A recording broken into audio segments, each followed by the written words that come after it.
Are the Catholic faith and its virtues still relevant in our culture today? The new evangelization begins with us assessing the relevance of the Catholic faith in our own lives. We'll talk about that and trying to do that assessment tonight. So please stay with us.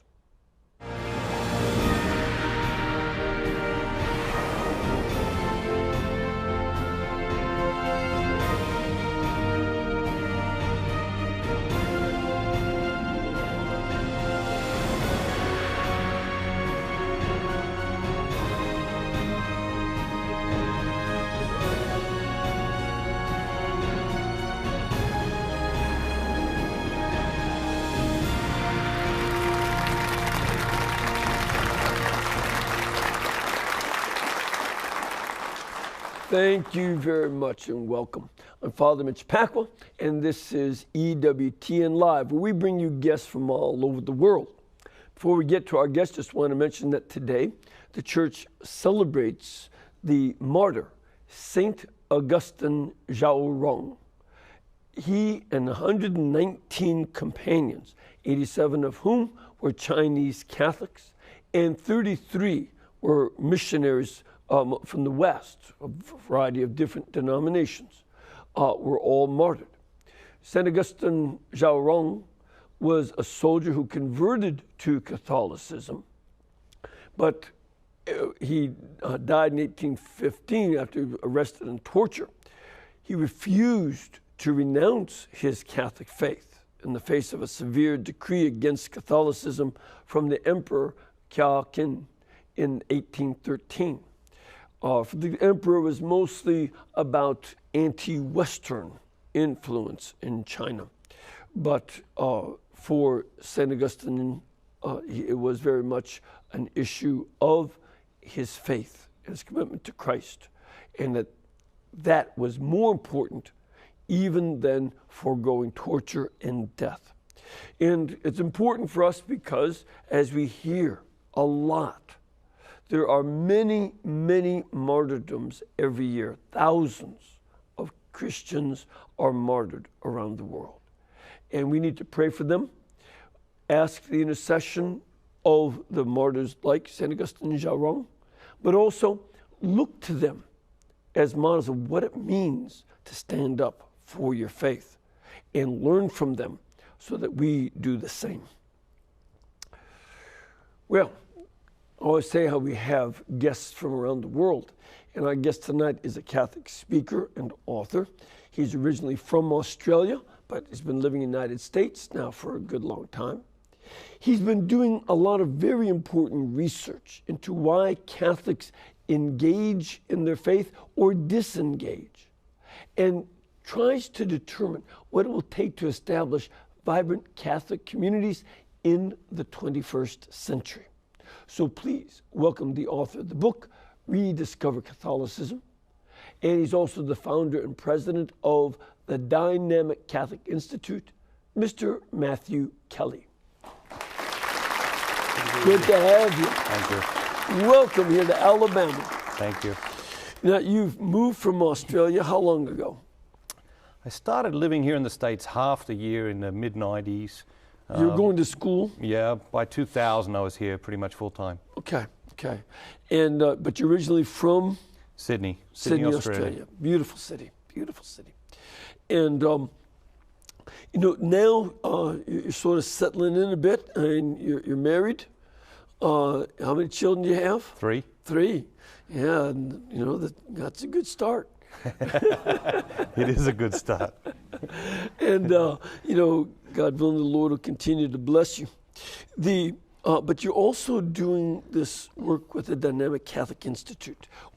What led you to start that institute? I started speaking in 93, and essentially between 93 and 2003, I traveled in 50 countries, saw a lot of the church in a lot of different countries, in a lot of different cultures, and started to see some larger themes emerging. And really started to ask the question, what is the difference between a highly engaged Catholic and a disengaged Catholic? Yeah. Because if we cannot answer that question, how can we drive engagement? It's impossible. But see, it's interesting to me that you saw it in those terms. that a Catholic is engaged or disengaged. That's a very interesting way to see it. Are you an engineer that you think of gears or being engaged or disengaged? No, but I make my living as a business consultant. Okay. And my consulting firm specializes in employee engagement. So how engaged is a workforce? Is a working population engaged, highly engaged, minimally engaged? And how can you increase engagement? And so it was seeing both of these things at the same time that brought together the question. Yeah. That's very important. So what is it that you discovered as you examined, well, you were speaking, but again, learning about Catholicism around the world? What have you seen? So the first phase of the research essentially did an 80-20 study and examined two things. So volunteerism within a parish and financial contribution within a parish. 80-20 principle essentially says that 80% of outcomes come from 20% of causes. Okay. And so in business, usually 80% of profits come from 20% of customers, or 80% of sales come from 20% of profits. So a bookstore has, the average bookstore has 100,000 different titles, but there's a few titles that just sell over and over and over and over again, like your books, just over and over and over and over and over again, that produce those profits. I buy them all the time and just put them back. You and your mom. But we asked the question, does the 80-20 principle apply to Catholic parish in the areas of volunteerism and financial contribution? We discovered no. 6.4% of American Catholics contribute 80% of the volunteer hours in the parish, and 6.8% of American Catholics contribute 80% of the finances in the parish. So this is not 20/80, it's 93/7. Yeah. So that's not really great. For my staff tell me for about 2 weeks, once I got the research back, I was depressed. And then it occurred to me that it might actually be the best news we've got as a church in 50 years. Because when you look at what we are doing, you think about the Catholic Church, every single day we feed more people, we house more people, we clothe more people, we visit more imprisoned people, we take care of more sick people, we educate more people than any other institution on the planet Earth. If we're doing all of this with 7% of people engaged, imagine what we could do with 14%. Yes. I'm not talking about 100%, but I think at 14% we change the world. And so I think it actually is good news. It comes in the form of, I think, what is easy to look at and say that's a bit depressing. So you can look at a glass 7% full and see it as 50% full. I just see it as, I just think we're making a phenomenal contribution to society. And if 7% of people are doing that, imagine if we just got 1% more like those people every year for 7 years. Mm-hmm. The other thing is, I think when we look at the 93% of disengaged Catholics, I think that's overwhelming. We look at that and say, well, where do we even start? But if you say to the average pastor, let's say there's 1,000 adults in a parish. Okay, now I know we count families, but let's say 1,000 adults for the sake of the exercise. 1% more is just 10 people. If there's 1,000 adults, 70 of those people are doing everything and paying for everything. And you talk to a pastor, you say, how many people are really involved in your parish? Pastors say, well, the same 50 people do everything. Well, the same 50 people pay for everything.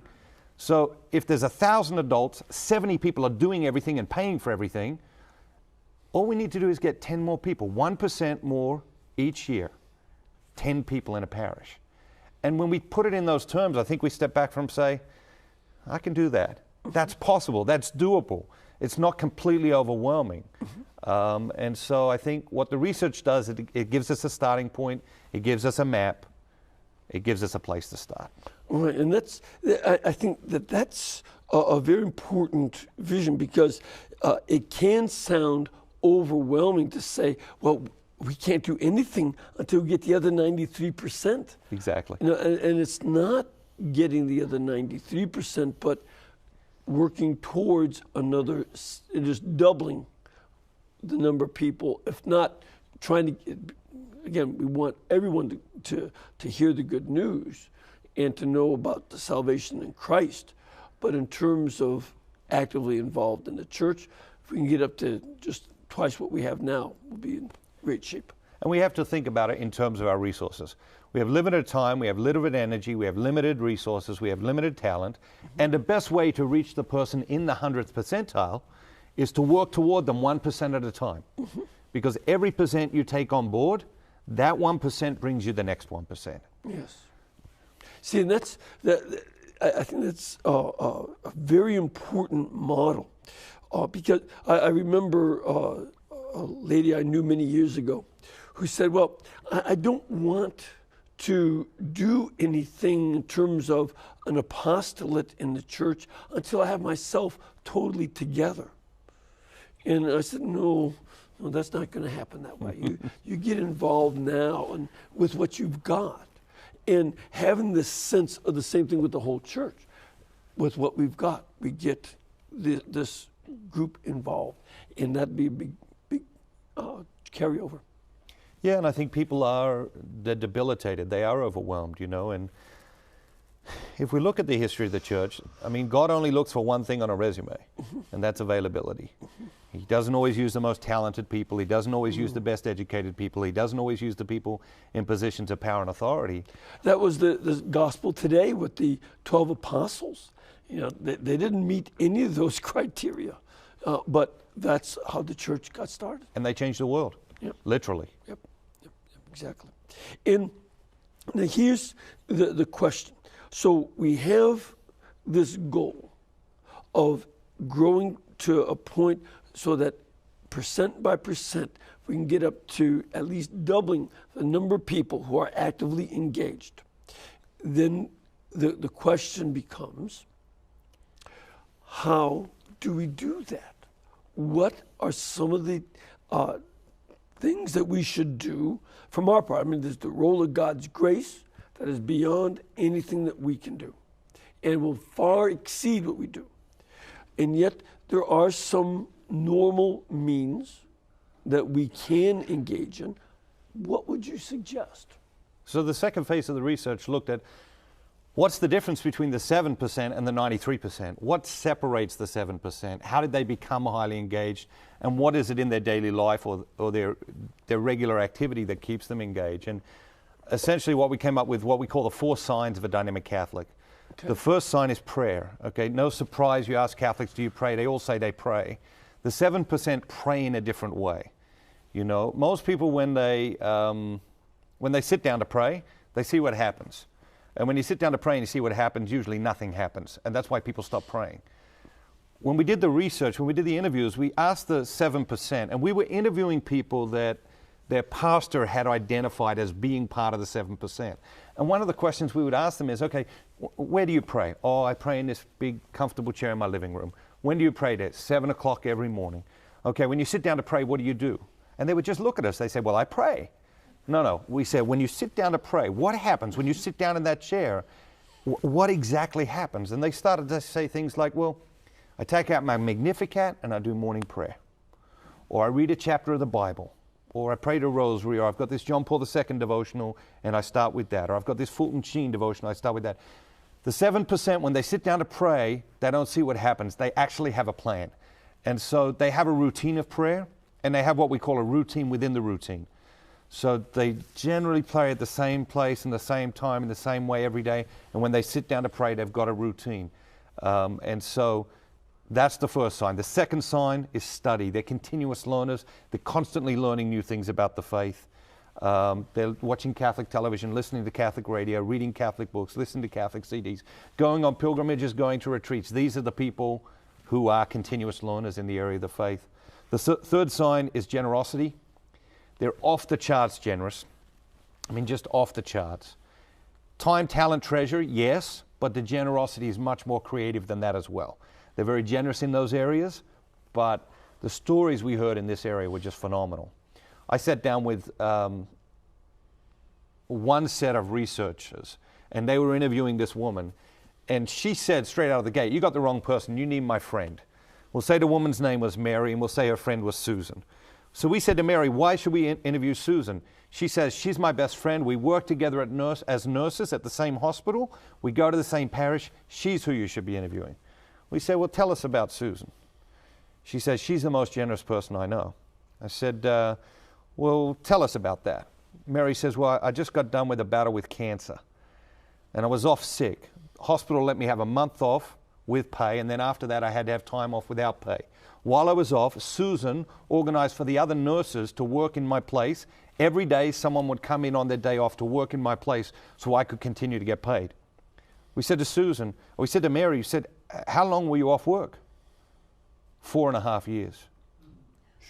For 4.5 years, her best friend had organized a roster of other nurses to come in and work in her place so she could continue to get paid while she battled with cancer. And so that's the sort of creative generosity we saw. Sure. And the fourth sign is evangelization. Mm-hmm. Sharing the good news with other people, sharing the joy. You know, they've experienced the joy that God brought to their lives, and they want other people to experience that joy. Yeah, yeah. You know, it's I find it interesting because I'm sure some of the viewers just say, well, you know, they have this routine of prayer, and they do this same routine every day. Doesn't that get boring? And one of my own responses would be, well, don't you have a routine for eating meals? Does that get boring? And presumably not.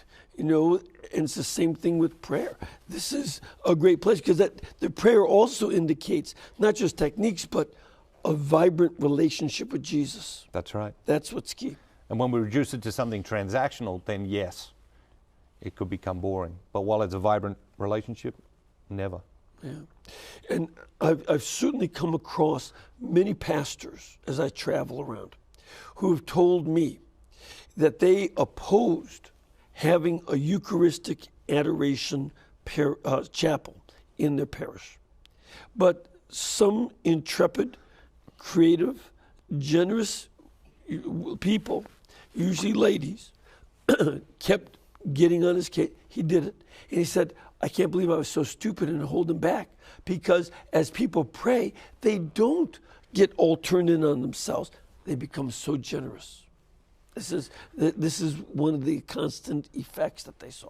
And the data's clear now. I mean, 10 years ago we were sort of having the argument. 20 years ago we were definitely having the argument with people about Eucharistic adoration.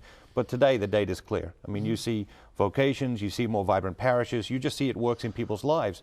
And you see it helps people's lives to work better. And yeah. I mean, I talked about that in Rediscover Catholicism. As far as I'm concerned, that debate is over now. Yeah, exactly. You have to be an ideologue to be opposed to it. It's because it is something that this is where people have quiet to meet Jesus. And there's so little of that in our society. Yeah, exactly.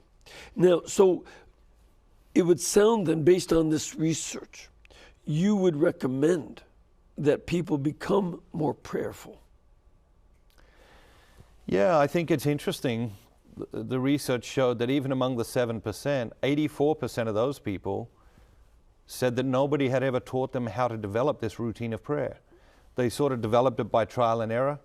You know, I think we read the Gospels, the disciples only ever made one collective request of Jesus: teach us to pray. Right. And I think it's the cry of every age. I think people need to be taught how to pray.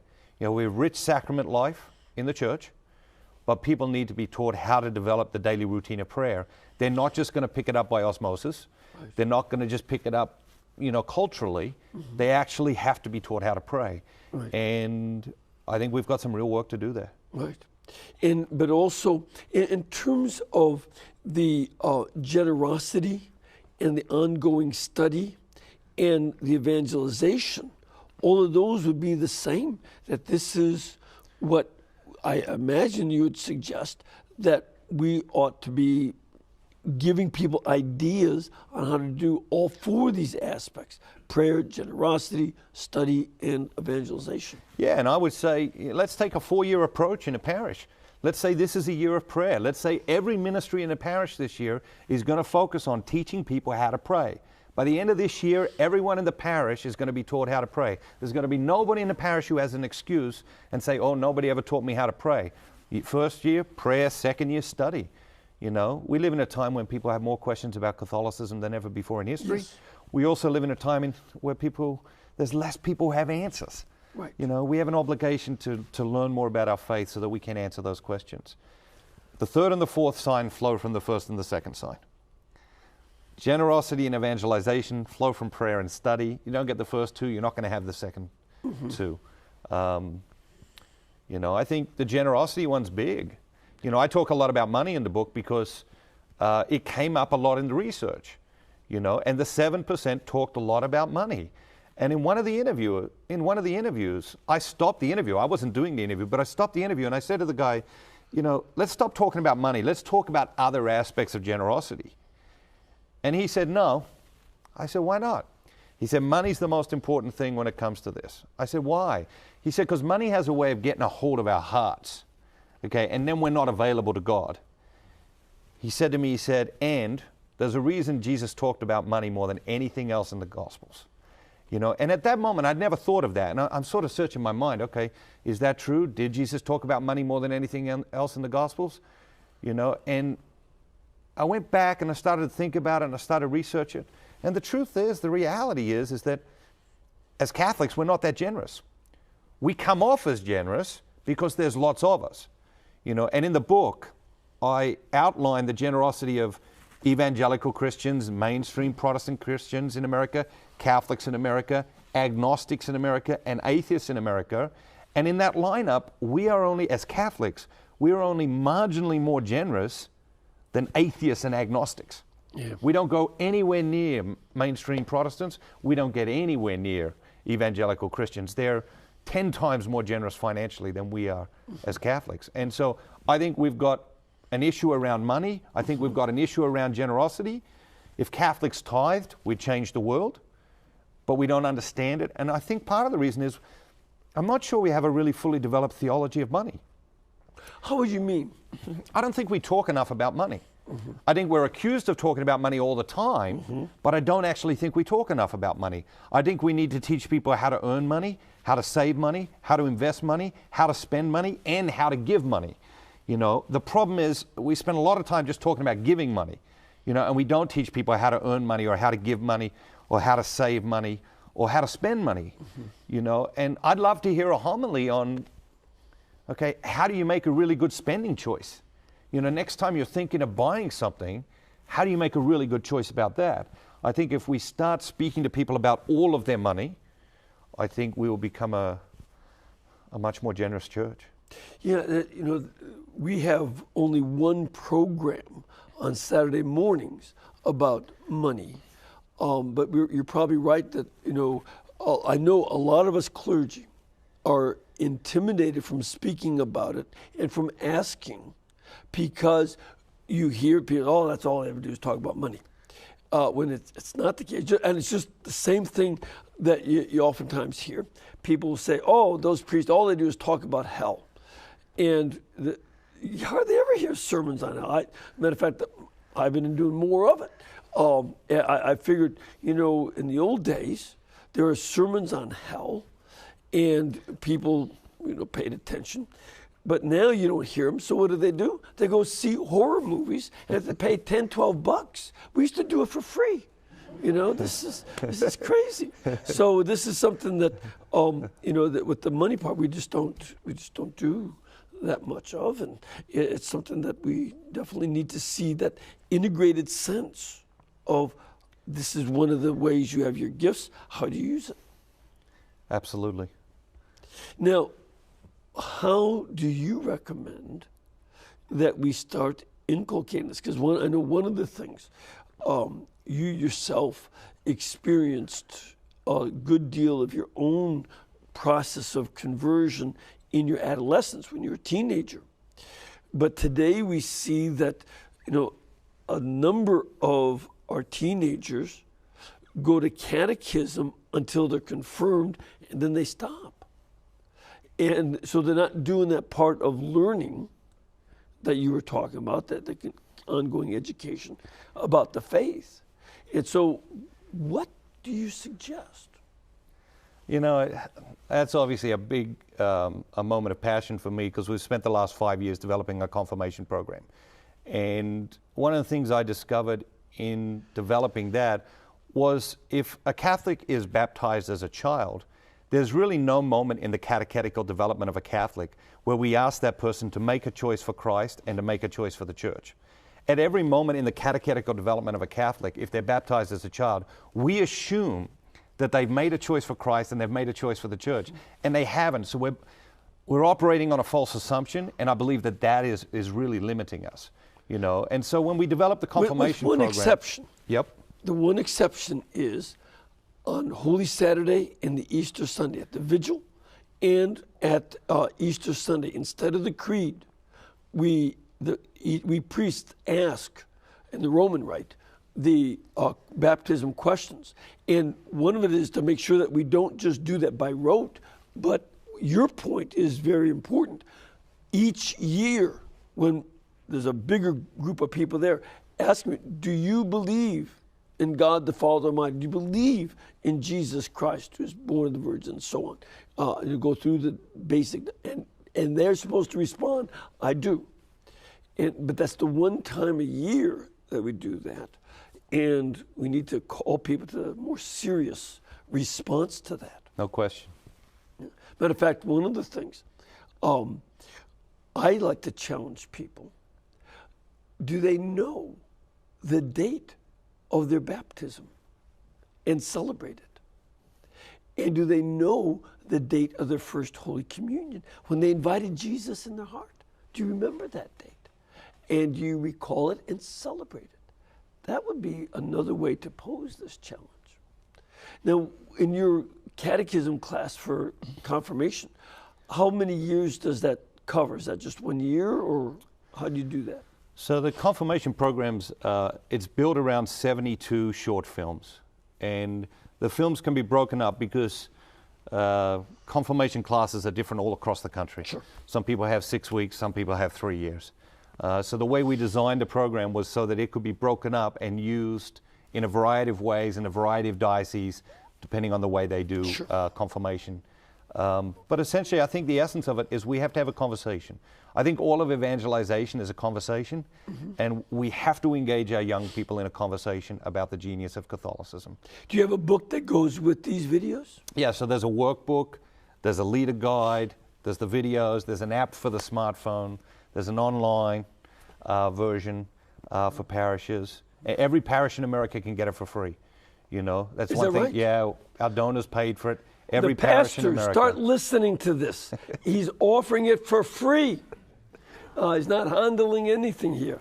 Let me give where they can go, because it's they can contact this at the Dynamic Catholic Institute, correct? And you can either go to dynamiccatholic.com or call them 859-980-7900. So 859-980-7900. Pastors, secretaries of the churches, start writing that number down, because the price is very good. But it's to get across this need. Yeah, and we just felt like there's no point building the best confirmation program in the world if half of parishes can't afford it. Right. You know, and so we went to our donors and we said, we want to give this to every parish. In fact, every person can get one for free. You know, if you've got a child and you just want your child to go through it, just call up and get a copy. How big is your phone bank when they hear that everybody can get one free? Go online. Yeah, that'd be good. All right, we're going to take a break. We'll come back. We want to get some of your questions and your comments, so please stay with us.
Thank you. Welcome back. First of all, I want to mention that we have a lot of folks here from different parts of the country.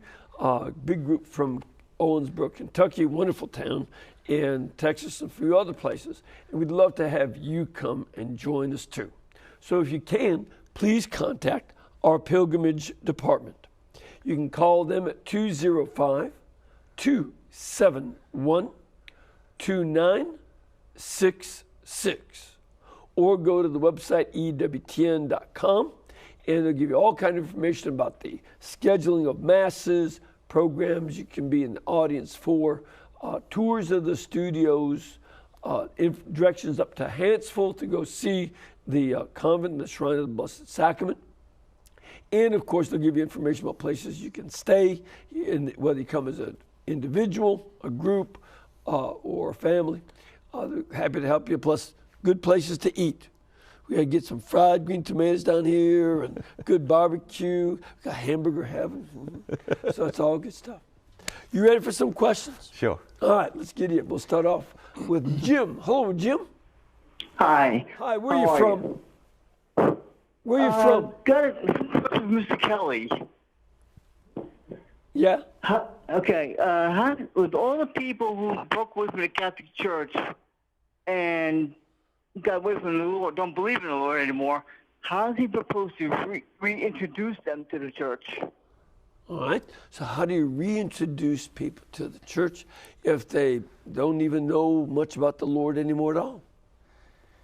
I think that's a tough one. People leave for a reason, and so they generally have questions. I'm a big fan of John Paul II. He was one of my great heroes, and one of the things he taught me was through a book he wrote, Crossing the Threshold of Hope. Yes. And the origins of the book was that he was meant to do an interview. He couldn't do the interview. It was a television interview. He couldn't do the interview. He was sick. And so the interviewer sent him a letter saying, sorry, he couldn't do the interview. Here are the questions I was going to ask you. And John Paul II, in his spare time, I don't know what spare time he had, but in his spare time, he wrote answers. And I think in that, what he taught us was people deserve answers to their questions. Yes. And not just catechism answers. Catechism answers are good, but people deserve and people want deeply personal answers to their deeply personal questions. Like my dad used to say, you got to scratch them where they itch. That's exactly right. That's the theological way of saying it. That's one of the things.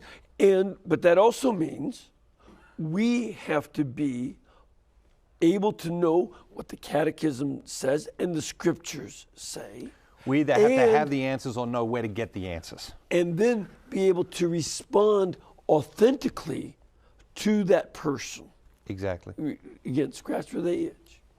Let's take another question. Father, where are you from? Hello, Father. I'm from the Atlanta, Georgia area. Oh, good to have you. With the You're SALT welcome. community. Thank you. Just down the road. Yes, I drove here actually. Yes, see? Father and Mr. Kelly, I'm concerned about the level of joy in our parishes. It's a fruit of the Holy Spirit. And this present Pope seems to be the most joyful Pope or most joyful man I've ever seen. He says, you Catholics, you can't be sad. My first word to you is joy.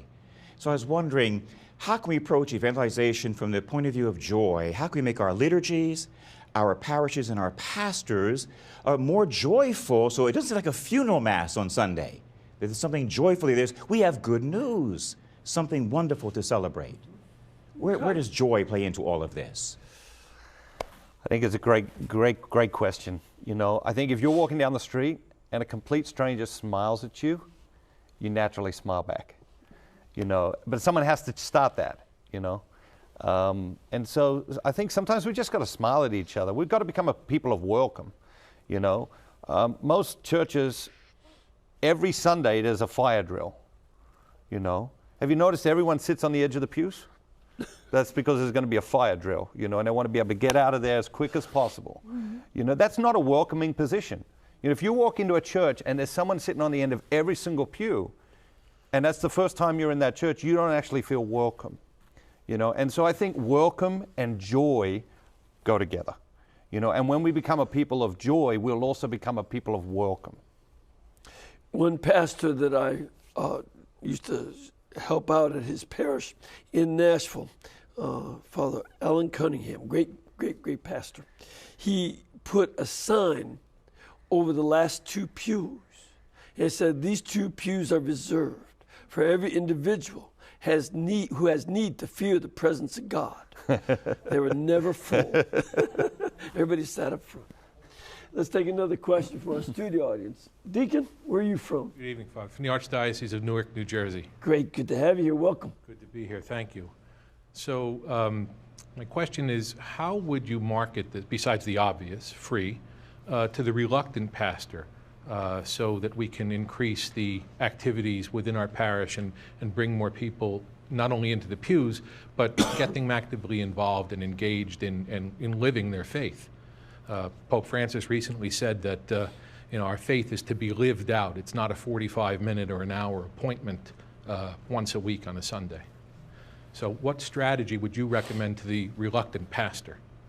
Yeah, I think the first thing is we got to be mindful that pastors are under incredible pressure. Yes. They're being pulled in 100 different directions, and every idea seems like a good idea in isolation. But when you put that idea into the mix of everything that's already going on and limited resources, then pressure comes to bear on ideas. I think if we're talking about the confirmation program, for 50 years, 100 years, there's been no video content for confirmation. 1 million kids get confirmed every year. 85% of those kids now stop practicing their faith within 7 years of being confirmed. We got to do something different. We got to try something different. Do anything, try anything, but we got to do something different when it comes to confirmation. And I think that's probably how I'd pitch it to a pastor, and just get them to try it. When it comes to other things, we talked about the 4 signs of a dynamic Catholic. I think we've got to make space. I don't think you can go up to your pastor in the sacristy 5 minutes before Mass is going to start and say, Pastor, hey, I've got a great idea. I think you've got to invite him over to your house, have a barbecue, have a beer, and have some time, have some space for these conversations to develop. Okay. Let's take another call. Hello, Dan. Yes, Father. Hi, where are you from? Yes, I'm from Connecticut. Great. And your question? Yes, my question is for Matthew Kelly. I'm very interested in what he's had to say about re-evangelizing and trying to get people to come back. But one of the things that bothers me at the most is, and perhaps this is a new approach, there's absolutely no personal interaction between our clergy and our people. It's a very indifferent, sort of a cold type of church. And certainly, I know in my own case, if I don't make it a point to let the priest know what my first name is, it will never, never happen. As a former teacher, I can tell you the first thing you do with kids, learn their names for rapport. And I would like to see this more with our bishops, taking more of sort of a personal interest in our parishes, and certainly with our priests. And with that, I'll hang up and I'll listen to your answer. Thank you very much. Thank you, Dan. Well, I think it's a good question, but again, to Dan, I'd say our priests are under incredible pressure. Yeah, as a teacher, the first thing we're taught as teachers is know every kid's name, but there's 20 kids in the class. There's maybe 30 kids in the class. You've got parishes in California with 10,000 families, and so I think we've got to temper our expectations, the expectations we have of our pastors. I think we've got to ask ourselves, what's most important? What do we most need from our pastors? And I think we've got to temper our expectations around what we most need from them. At the same time, I think, we could become a more personal church, but that responsibility falls on all of us, not just a bishop, not just a priest. 60% of the congregation's in the car before the end of the closing hymn, so there's no community gathering after Mass. I would say to Dan, I would say to others, I would say to myself, we all have to own that. If we want to have richer community, and I believe we all yearn for community, we got to own our part of that.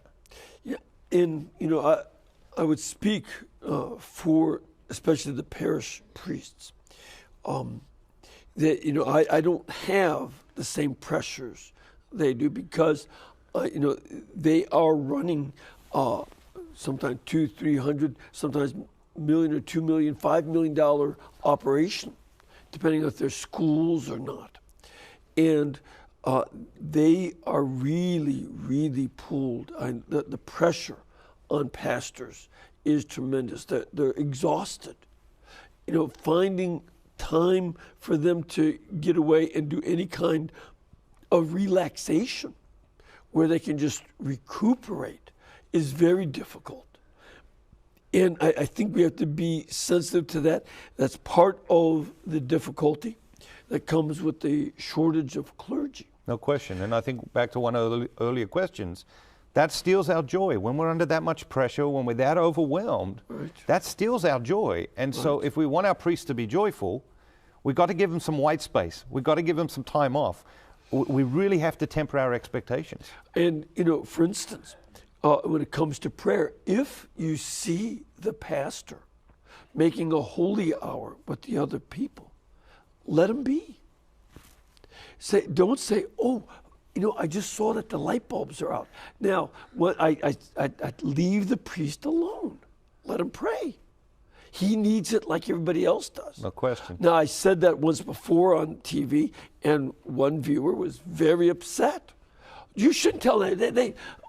I said, look, if somebody's dying, of course, interrupt him, but let him pray so that he can have the same relationship that is the start before you do the studies and the generosity and the evangelization. He needs his own time with Jesus.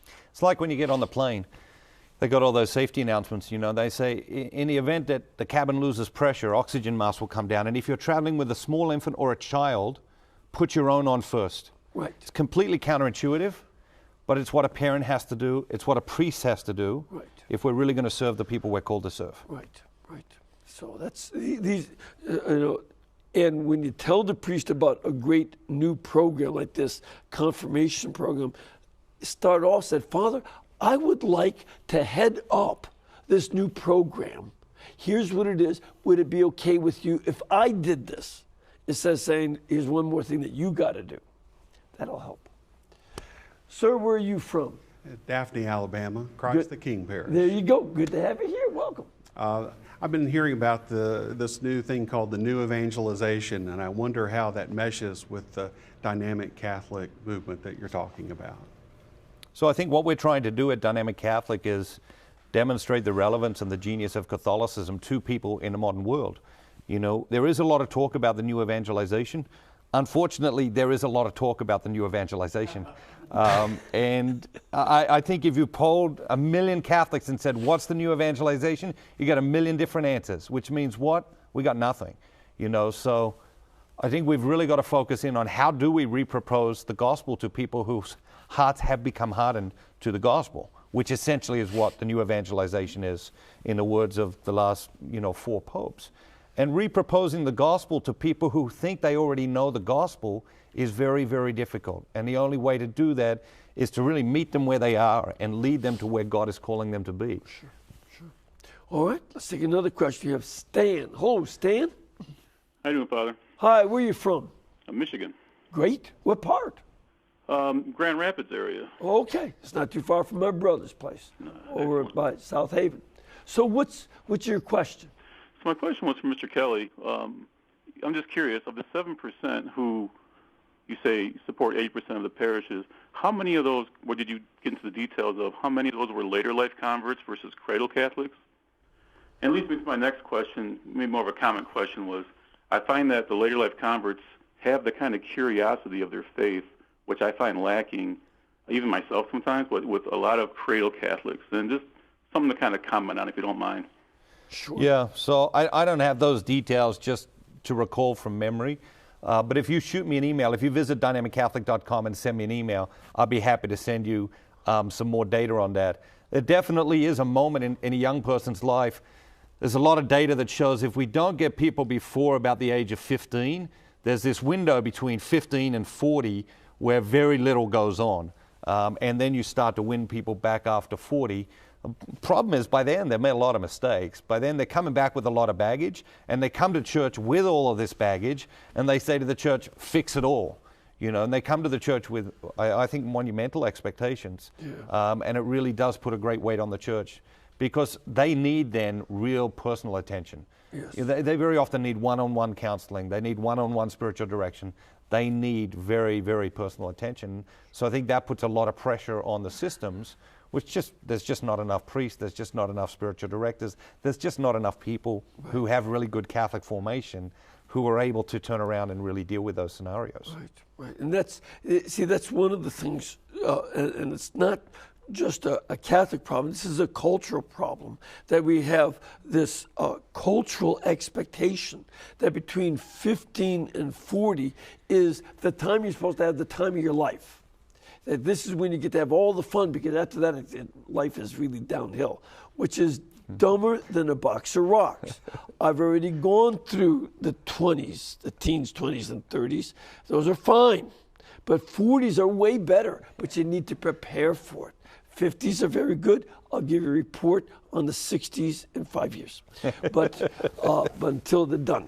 But it's, the idea that you get all the fun when instead you make yourself a fool in that period, instead of learning the tasks that prepare you to live the 40s, 50s, 60s, and God willing beyond well.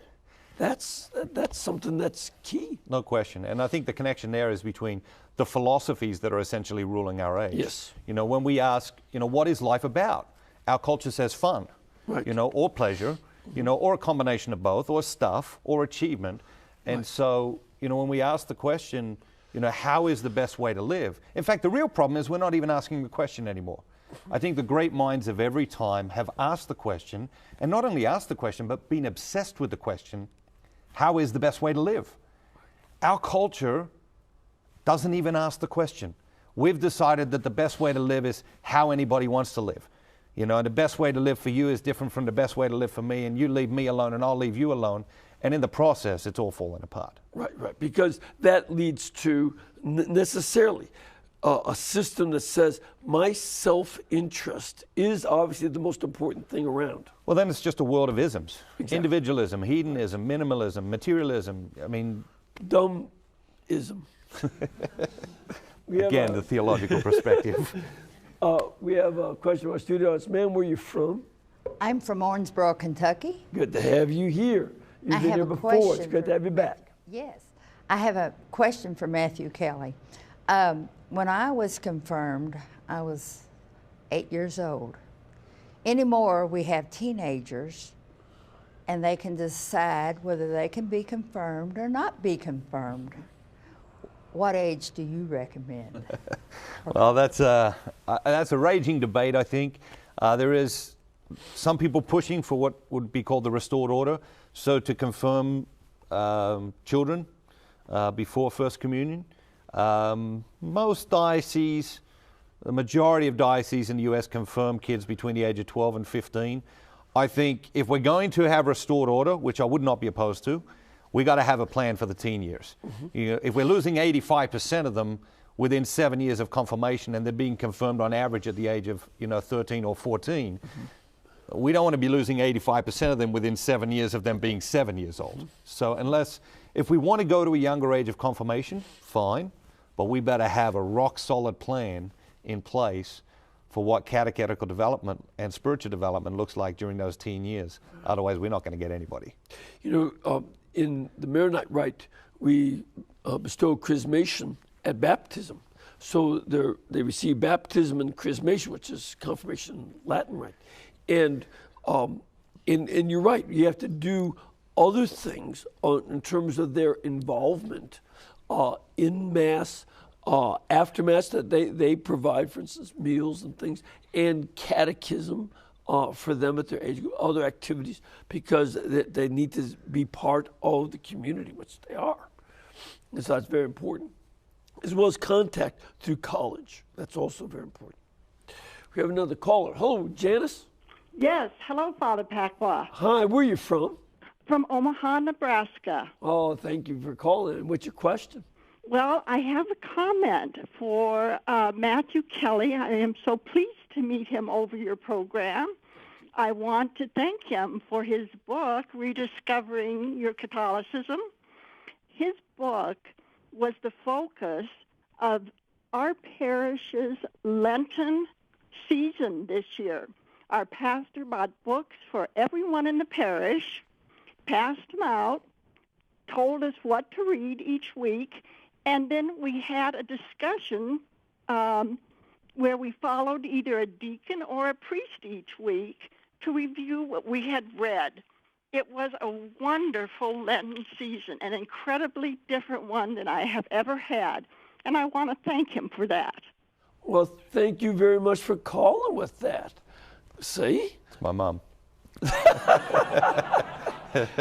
She doesn't talk funny like you do.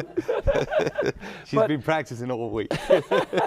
No, that's great. As a matter of fact, we have copies of your book for everybody in our audience. You are the first author to do that. Every time I come up with a new book, I'm handling the thing. I'm selling it for a good price, but you are giving it away. That's very kind of you. And it's also going to be for sale at EWTNreligiouscatalog.com. We have another question from our studio audience. Ma'am, where are you from? I'm from Nigeria. Okay, now you win the Long Distance Award. Good to have you here. And what's your question? I have a question. You talked a lot about money, and you said, the Catholics don't give as much as the evangelical Christians or the Protestants. Is it because they base it on tithing, giving the 10% of first fruits? And should we adopt that way of doing things? It's a great question. I started speaking and writing when I was 19. And so I've been involved in full-time ministry for, more than 20 years. And I invited a priest to come to a retreat I was giving about 10 years ago. Okay. And for the last talk at the retreat, I said, okay, you give the last talk, anything you want, it's all yours.